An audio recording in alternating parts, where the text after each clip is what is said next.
good our model is, we want to understand a bit more how can we find our models automatically, and that is where stochastic gradient descent will help us. But before that, let's first continue to understand the the parameters. And you can see that we in the last example, as we seen, we had this m and c, and we have applied the different values for this to get different amount of error, right? And there are two things which I want to discuss. And the first is, if we, for example, in the last video we had this 0.9 value for the parameter m, and now if we see now the error is quite low, and if we increase this m, for example, a little bit, you see that the error will also increase. And if we decrease it, right, and if we decrease the value, for example 0.5, it decreases it. Oh, sorry, it is increased. All right, so we want to know the optimum value. So that is actually the thing. If we increase it a little bit, that was my first the first thing I wanted to convey, that it is not that in just increasing the value of m will just decrease the value of our error, but it can sometimes increase and decrease. And one more way to check this is, for example, if I just increase it by 1,000, it will increase it. But if I decrease it by 1,000, you see it's decreased the other way, right? Now that tells us that there are just some sweet spot in the middle where my optimum value lies, right? But everywhere else these high errors will be produced, and same as for the C. So now the question is, if I have been given these two values for parameters, should I increase them? Should I decrease it? Should I increase C? Should I decrease C? Now this is the question, and that question can be answered by using gradients. But before diving into gradients in more detail, there is one more question.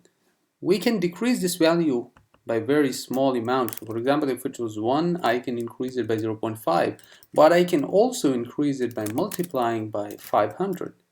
What should I do? Should I increase it too much, too small, or should I increase it, well, in the middle range? And that's another question we have to answer.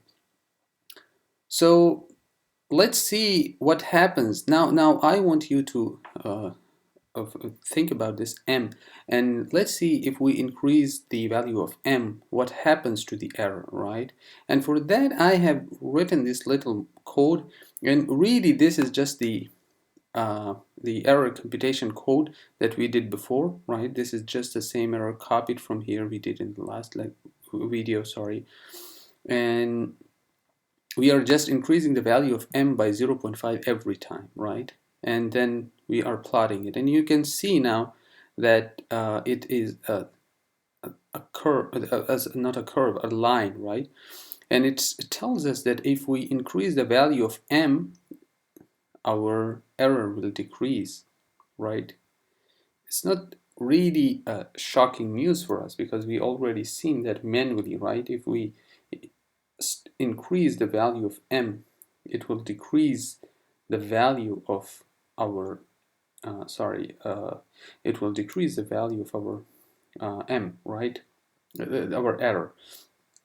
Now let's look at our second picture, and in that we are seeing that if we decrease the value of m, right, we use our initial values, and then we start decreasing the values, and it shows a similar line. Now what happens if we change the value of our parameter, right? And now you can see, you can see that decreasing the value of m, you see that increasing the value of m a little changes the error by a lot, right? But here, if you see, changing the parameter value by the same amount changes the error very little, right? And that is something you need to understand, that some parameters might have a higher influence on the on the model, and some other parameters might have very little influence on the model, right? And if we decrease it, you see same behavior, very little is changed in the error. So what should we do? Now the question remains, what should we do? Now we know that maybe increasing the value of M will be more valuable than increasing the value of C, but still the question remains, is there any automatic way to know the direction of the direction in which we should go and update our parameters? Should we increase it? Should we decrease it? And the answer lies in the gradient, right? So if we somehow know the gradient of the error of this term, if we somehow understand what the gradient is and how it tells us the direction, then that thing will surely tell us, should we increase the value of M or should we decrease it, and where is the optimum value. So in the next video we will just do that.